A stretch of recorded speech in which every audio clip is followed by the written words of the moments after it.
Hi everyone, and welcome to Almost Cancelled. I'm Peter, and I'm joined with Mario What's up, guys? and Connor, Hey everyone. and we're going to talk about DC's Legends of Tomorrow. It's season 1, episode 3. The episode is called Blood Ties, and as always, full spoilers for the episode. Um, Mario wasn't here for the first couple of episodes of this because he generally does not watch the DC shows, but he checked this one out and he liked it. So I'm curious, Mario, did you like episode 3? I did. You did. I did. Captain Cold is usually the weakest, just because he's so weird. And hammy, But very hammy. yeah. But I like the whole bit with his younger self and his dad, and trying to change things, but just couldn't do it. Yeah, I would say this is the weakest of the 3 episodes, though. Yeah, I think my problem is it feels like the third part of the pilot. Like still in the same time period, the characters are all still in pretty much the same place and dealing with dealing with the direct aftermath of the last 2 episodes. Yeah, And that's it true. kind of feels like it was just wait. It's not quite got into gear yet. It was kind of just a bit of a pause before it can carry on. Yeah, it was all just kind of set up so far. But I mean, they're moving on to another time period, so hopefully, it kind of picks up from here. Yeah, 1986. Although hopefully they stop getting in a fight with Vandal Savage every fucking episode. Because it's just is like he's the villain of the show, but they keep fighting him every like 20 minutes. Yeah. Well, luckily that didn't happen as much in the first episode, so I'm hoping what will happen next episode is that, much like the first episode, is that they won't find him straight away. Yeah. It'll take some, research and digging. Oh, there's a cat fight going on. It's over now. There are cats. They're somewhat looking in about to get in combat. a fight.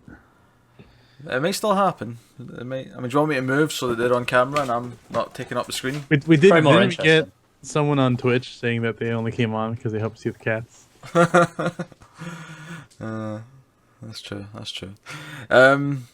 Yeah. So I would probably agree. The Cold stuff was probably the strongest part of this episode.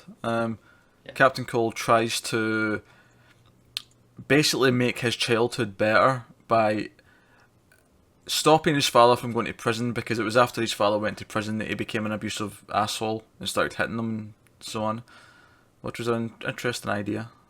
Yeah. And This is something straight out of Doctor Who. I never watched that show, but isn't that Like- part of that show? Like they find moments that you can't change. Yeah. They're just kind of fixed. Yeah. That's just part of what things. Like there's always going to be a way for it to rearrange itself so the same thing happens. Yeah, I think the example they always use is they can kill Hitler, but it'll just someone else. Someone do the else will exact just same replace it. thing. It'll just be a different name. yeah, Right. yeah, there's fixed moments in time where they just can't change it. So the Cold stuff was good. It was interesting, and it's like, I would just kill you, but you know what? I like my sister, and she's not born yet. Yeah. So that was a nice touch. I could have done without being reminded of Sarah's bloodthirst thing. Yeah, I kind of groaned a little bit when they Yeah. showed it in the previously. I was just like, oh, really? I thought the whole point of getting Constantine in to fix the soul was that she didn't have to put up with that shit anymore. I think that just made her not as, because she was basically like Like feral? uncontrollable. Yeah, she was like a feral Yeah. beast before Constantine came in. Hopefully, it's not beat into us too much, like. Because you had that thing, that guy that it looked like she was stabbing that guy repeatedly, but then it showed you she was just stabbing like the floor next to his head. Right. So maybe her arc is that she can learn to just control it, which would make Thea look a bit shit and Arrow, but that's fine. Hang on, she doesn't need help looking like a little bitch. True. But, I mean, this would be a direct comparison. Yeah, but I mean, she doesn't really have a whole lot going on besides that. But she's just a human. True. She's not even a villain, and the cats are really going at it now. There's a black and a white. I feel like it's like the Force. Both sides of the Force are just going at it right now. 'Cause there's a black and a white one. I may or may not have heard a red lightsaber be turned on back there. Oh my god, I love how this has been equally about my cats as it's been about the episode. There's a commentary on the battle of epic proportion that's going on behind you. Yeah. As far as comparing it to the previous two, like Connor said, it wasn't. I did feel like it was just dealing with the fallout and not advancing too much. There was some fun stuff though. Atom going all Fantastic Voyage and going inside Hot Girl's body to like get the fragments of the dagger out of her system was interesting. Yeah, I think the moments between I don't know the characters' names, shit Ant-Man and the old professor dude, tried to be as effective as the stuff kept as far as emotional. Like, you know, he obviously needed backup, and he's dealing with like PTSD from apparently his fiance dying. But I don't think it was effective. It just came off a lot more cheesy and corny than the Captain Cold stuff came off a lot more natural, and also the fact that he was kind of like he picked people. I guess he picked specifically people he felt he didn't mind seeing that. Like it's obviously something he wouldn't want everybody to see. So it just fit the character more. That one just felt a little bit cheesier. I think there was a problem with me as well. Having watched it in Arrow, he kind of already dealt with that and moved on. And then he kind of, the whole point, like you said, he made the suit. We already went through that, and then he kind of got with Felicity for a while, and then he was kind of better. So it kind of seemed weird to bring it up again. Yeah. So just cats are just bringing. Yeah. Yeah. Also, the other thing I think this episode lacked as well was is strong on action set piece. I feel like the last 2 episodes had some really good action moments where everyone was involved and there was some good superheroics going on. Whereas this one, it kind of felt like there was a couple of hand-to-hand combat stuff, but a lot of the characters were elsewhere, doing like split up doing different things. And it did feel like more the talky setting up one between episodes. But yeah, and I guess the revelation that Rip Hunter tried to kill Savage himself already before he tried doing all this stuff for the team. See, I figured that surely they can't anyway. I mean, you kill him back there. They've already established that he's been involved in every single war and has been like Inhumanity in the first 2 episodes. It's like, Yeah. surely if you kill him there, it would change so much time that it would be a completely unrecognizable world. Well, maybe that was partly how Rip learned that there was fixed moments in time that he couldn't just fuck with. Could be. But yeah, so I mean, we know the goal. The goal is to get that dagger, and it has to be Hawkgirl that uses it.